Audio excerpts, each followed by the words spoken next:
목회를 시작하게 된 동기는 아무래도 이제 주위의 권유가 가장 컸던 것 같습니다. 몇 년도죠, 그때가? 그게 아마 거의 한 90년대 초였던 것 같아요. 90년대 초였던 것 같은데 그때는 찬양 사역을 원래 했었습니다. 아, 그러셨군요. 경배 찬양 리더를 좀 오래 했었고 중고등학교 때부터 경배 찬양에서 이제 악기 같은 걸 다루고 찬양 인도를 하다가 군대에서도 어떻게 우연치 않게 제대하는 날까지 경배 찬양 이끌게 됐고 그래서 뭐 부흥회나 이제 교회 집회 같은 데를 하시면 기타 하나 배워가서 찬양 인도를 하다가 목사님들의 권유에 의해서 처음에는 이제 많이 부정을 했었죠. 그러다가 하나님의 부르심이 있는 걸 알면서도 또 형제간들 중에도 목회자가 계시거든요. 목회에 대한 생각은 참 많은 생각을 하다 고민을 하다가 신학교 다니면서 책을 좀 많이 봤던 것 같습니다. 그러면서 이제 느낀 것 중에 하나가 뭐였냐면 성경대로 살자라는 겁니다. 그래서 성도들에게 전하고자 하는 것도 말씀과 기도와 예배 그 세 가지만을 많이 강조하고요. 이제 그 속에서도 가장 강조하는 게 가정 예배입니다. 왜 교회 안에서 끝나는 게 아니라 교회 밖에 나가는 순간부터가 저는 설교라고 좀 많이 강조를 합니다. 그래서 가정 안에서도 예배를 드려야 된다라고 말씀을 드리고 그래서 말씀 읽고 기도하고 찬양하며 경배하는 그게 가장 큰 강조점이라고 볼 수 있을 것 같습니다. 아무래도 가족들 중에도 목회자가 계시다 보니까 많이 피했는데 어느 순간부터 이제 하나님 부르심이 확실한 것이 확정이 되고 또 이제 같이 사는 가족들 또한 그거에 대해서 굉장히 협조적으로 도와주기 시작하고 이제 그러다 보니까 저도 좀 용기를 내서 시작을 했죠. 용기를 내서 시작을 했고 시작을 함과 동시에 신학교를 다니면서도 많이 반항을 했는데 사역을 하게 되면서 그 안에서 하나님의 은혜를 많이 좀 느꼈던 것 같고요. 또 그러면서도 제가 아직 내려놓지 못한 것들을 어느 순간 하나님께 기도하면서 깨어지고 또 부서지면서 그 속에서 하나님을 만나고 그 만나고 나서부터 지금까지 오게 된 것 같습니다.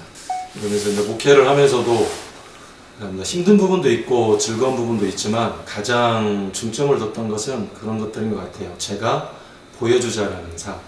성도들한테 말씀을 전하고 그 삶 안에서 내가 그 삶을 살아갈 수 있는 모습을 가지자라는 것이었고요.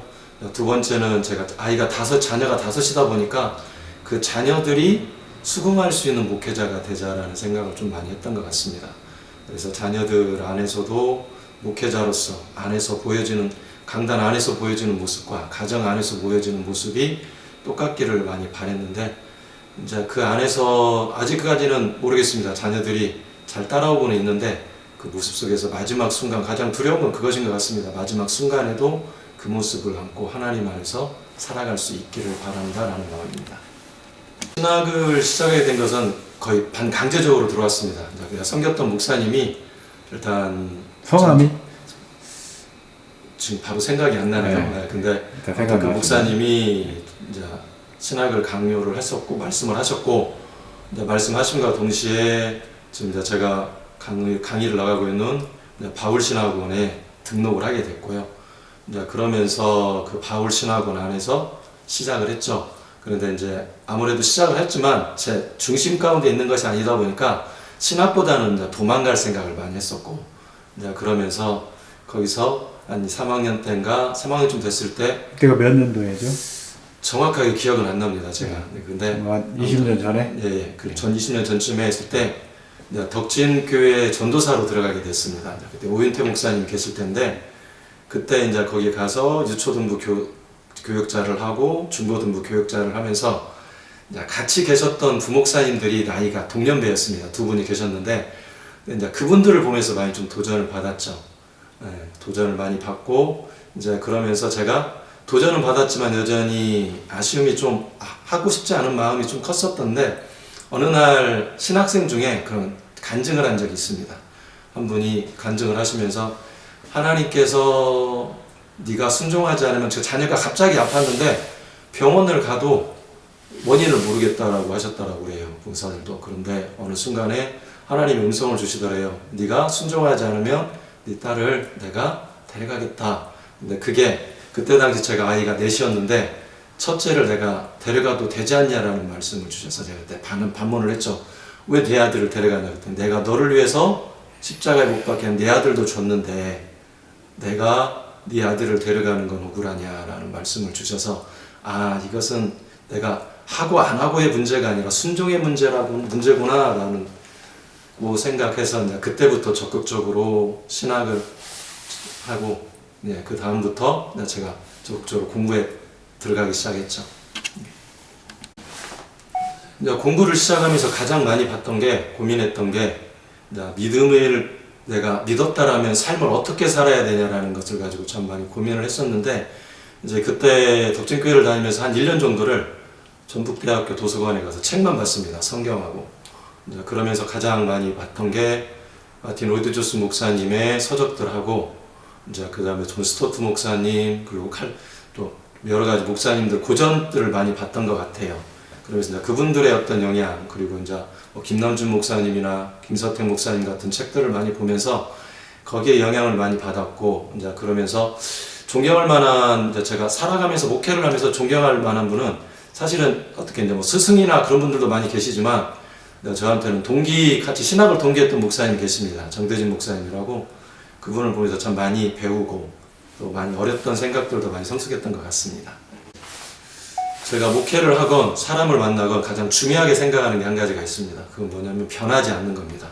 처음에 만났던 모습 그리고 은혜를 아는 모습 그리고 어떻게를 됐건 그 사람이 처음 했던 말과 같이 내가 손해를 본다 할지라도 끝까지 그걸 책임지려고 하는 그 모습을 참 중요하게 생각하고 저 또한 그것에 대한 책임을 지려고 하는데 같이 동기 목사님이지만 그런 모습들이 참 저한테는 많이 와닿았던 것 같습니다. 그 모습이 변하지 않고 언제나 동일한 모습 속에서 그 자리에 계셨고 또 그런 모습들을 보여주면서 그래서 그분을 또 어떻게 보면은 많이 따랐던 것 같고 같이 했던 것 같습니다.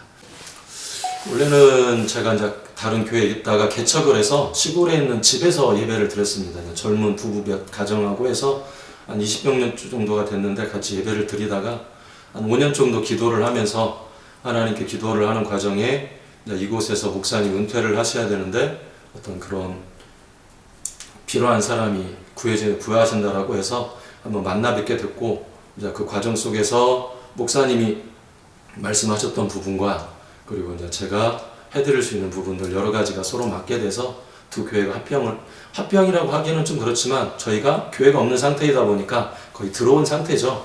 그래서 합병 아닌 합병을 이루어서 지금 거의 한 1년 2개월 정도 된 것 같습니다. 그리고 이제 기존에 계셨던 분이 거의 한 열 몇 분 계셨고 저희 같이 오신 분이 한 20명 정도 넘어서 지금 한 40명 전후 되는 성도하고 같이 예배를 드리고 있습니다. 일단 합병이 되면서 제가 생각했던 가장 큰 것은 성도들을 말씀 가운데 모시자라는 겁니다. 그래서 이제 제가 가장 중요하게 생각하는 것 중에 하나가 저기거든요. 이제 교리를 많이 가르치고요. 조직신학을 해서 그걸 가지고 설교하고 그리고 이제 교리를 매주 수요일마다 강의를 하고 이제 그리고 그걸 통해서 성도들이 하나님을 알게 하자라는 생각을 가지고 목회를 비전을 갖고 갑니다. 그러면서 이제 3년 정도의 기간을 두고 일단은 한 1, 2년 정도는 그 하나님을 알게 하는 교리 강의를 통해서 성도님들이 하나님을 접하고 그 하나님의 기본적인 것들을 알게 하고 이제 그 다음부터 그 성도들을 훈련시켜서 하나의 셀장이나 아니면 하나의 리더를 만들어서 전도를 하게 하고 각 지역에 분포해서 하나님의 나라를 전파할 수 있도록 하려고 하는 계획을 가지고 있습니다. 원래 첫 신앙이 전주 동창배 목사님이 그 진북동에 있을 때 전주 순복음교회에서 시작을 했습니다. 제가 몇 년도요 그때가? 그때 한 중학교 때니까 네. 거의 한 80년대 초중반이었던 것 같아요. 근데 그때 이제 신학을 하면서 거기에 찬양팀을 처음으로 거의 전라북도 쪽에서 처음에 만들었고 거기서 처음에는 이제 기타를 하고 원래 제가 전기 쪽을 전공을 해서 엔지니어 쪽을 시작을 하다가 기타를 전공을 하고 기타를 배우면서 학원 강사도 하면서 여러 가지 하다 보니까 찬양 사역을 자연스럽게 리더가 됐고요. 리더 찬양을 하다 보니까 군대를 가서 거기에서 찬양 팀을 만들게 되면서 자연스럽게 거기서 찬양 리더를 하게 됐습니다. 그래서 신병 교육대 가서 찬양 인도도 하고 제대할 때까지 찬양 리더로서 여러 가지 하다가 제대하면서 교회 안에서 찬양 인도를 하다가 하게 됐습니다. 저하고 학교하는 저희 사모는 이름이 송선주입니다. 송선주입니다. 송선주 사모인데 네. 키는 좀 작습니다. 그런데 아이를 5을 낳는데 가장 좋은 게 저를 적극적으로 믿어준다라는 거죠. 뭐를 하건 목회를 하건 단 한 번도 하지 말라는 이야기를 한 적이 없습니다.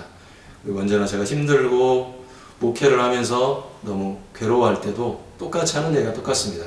잘할 수 있을 거라고, 하나님이 해주실 거라고. 그래서 지금까지 살아오면서 가장 제가 잘한 것이, 아니 하나님이 저한테 가장 아름답게 만들어주신 게 저희 사모를 만난 것이고, 그래서 지금도 사모를 만날 때마다 언제나 좋습니다. 우리가 보통 연애할 때 기분이라고 하는데 그 기분이 지금도 있습니다, 저는. 그래서 너무 행복하게 잘 적극적으로 도와주고 있습니다. 아이가 5인데 첫째는 아마 지금 직장을 다니고는 있는데 아마 올 10월쯤 되면 신학을 하기 위해서 준비를 하고 있고요.